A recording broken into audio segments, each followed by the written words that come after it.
Bonjour à tous et bienvenue dans cette nouvelle vidéo droite et vecteur pour la classe de seconde et on va voir comment trouver l'équation d'une droite quand on connaît deux points, les coordonnées de ces deux points-là. Donc ça va être une vidéo assez dense et assez chargée, mais c'est un exercice très classique avec lequel il faut que vous soyez à l'aise. Donc n'hésitez pas à la revisionner tranquillement. On va faire des pauses pour bien voir un petit peu tout ce qui se passe. Donc voilà, c'est un exercice assez typique, hein. On est dans un repère et on nous demande de déterminer une équation cartésienne de la droite qui passe par les points de coordonnées 5, 13 et 10, 23. Donc comment est-ce qu'on s'y prend? Eh bien première des choses, déjà on va regarder un petit peu ce qu'on cherche. Et ben, on cherche l'équation de cartésienne de cette droite-là, donc elle va être de la forme ax plus by plus c égale 0. Et nous on cherche le a, le b et le c. Voilà, bien important de bien se poser ça dès le début, comme ça on voit ce qu'on cherche et ce qu'on doit trouver, et ça nous permet un peu de voir la méthode.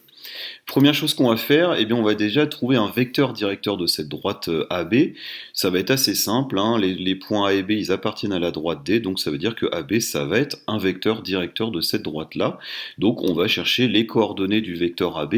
En principe, vous êtes un petit peu à l'aise avec ça. Si ce n'est pas le cas au niveau des vecteurs passant par deux points, revoyez les vidéos ou dans ce cas-là, refaites des exercices sur le site allomath.fr pour bien vous entraîner à ça. Donc là, les coordonnées du vecteur AB, je vous rappelle que la formule, c'est coordonnées du point d'arrivée moins coordonnées du point de départ. Donc 10, 23, c'est les coordonnées du point B, moins les coordonnées du point A, qui est le point de départ, 5, 13, et ça nous donne un vecteur AB, un vecteur directeur de la droite qui a comme coordonnées 5, 10.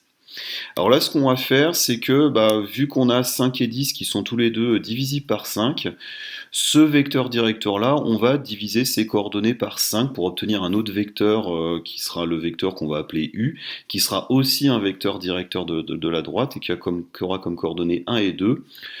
Alors, c'est pas obligatoire. On peut pas le faire tout le temps. Il faut que nos deux coordonnées-là soient divisibles par un même nombre. L'avantage, c'est que ça va nous simplifier un petit peu nos calculs plus tard. Donc, quand on peut le faire, eh ben, on le fait. Et là, le vecteur U et le vecteur AB, hein, c'est tout simplement deux vecteurs qui sont collinéaires. Donc, ils ont la même direction, donc pas de souci. Donc U, ça va être aussi un vecteur directeur de notre droite et un vecteur directeur un petit peu plus simple parce que ses coordonnées sont un tout petit peu plus petites. Là, on va voir un petit point du cours. On avait vu que quand on avait une droite d'équation ax plus by plus c est égal à 0, eh bien, un vecteur directeur de cette droite-là, c'était le vecteur moins b et a.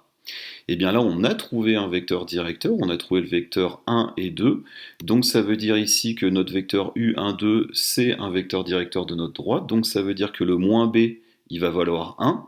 Et le A, il va valoir 2. Donc ça nous permet de trouver rapidement. Et bien ici, si moins B vaut 1, on va voir le B qui va valoir moins 1, bien attendu ici. Et on a par contre le A directement.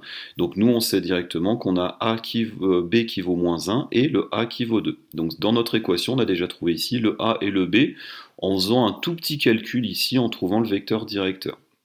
Donc ça veut dire qu'on peut déjà dire que notre équation de droite est de la forme 2x moins y plus c égale à 0. Ça veut dire qu'on a juste le c à trouver.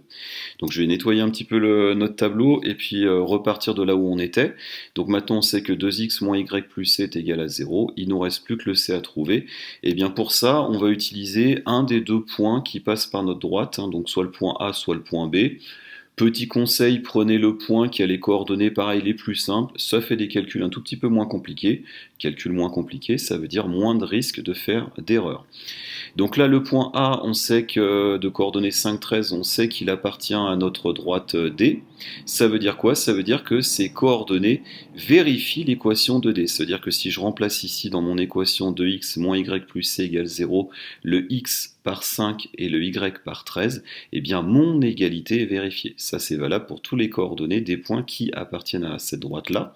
Donc ça me donne cette petite équation-là à trouver. 2 fois 5 moins 13 plus c est égal à 0. J'ai juste remplacé le x par 5 et le y par 13. Je fais mes petits calculs, ça c'est équivalent à ce que moins 3 plus c soit égal à 0, 10 moins 13 ça fait moins 3, et au final on trouve que c est égal à 3, et bien on a terminé notre équation cartésienne, c'est 2x moins y plus 3 est égal à 0. Voilà, donc première étape, je travaille avec un vecteur directeur, et ensuite je travaille avec un des points. C'est pas très compliqué à faire, et vous allez pouvoir vous entraîner sur le site allomath.fr pour bien apprendre cette méthode-là. Voilà, je vous remercie d'avoir suivi cette vidéo. On se retrouve très bientôt pour d'autres vidéos. N'hésitez pas à la liker, la commenter et à vous abonner à la chaîne. On se retrouve à très bientôt pour d'autres vidéos de maths. Au revoir.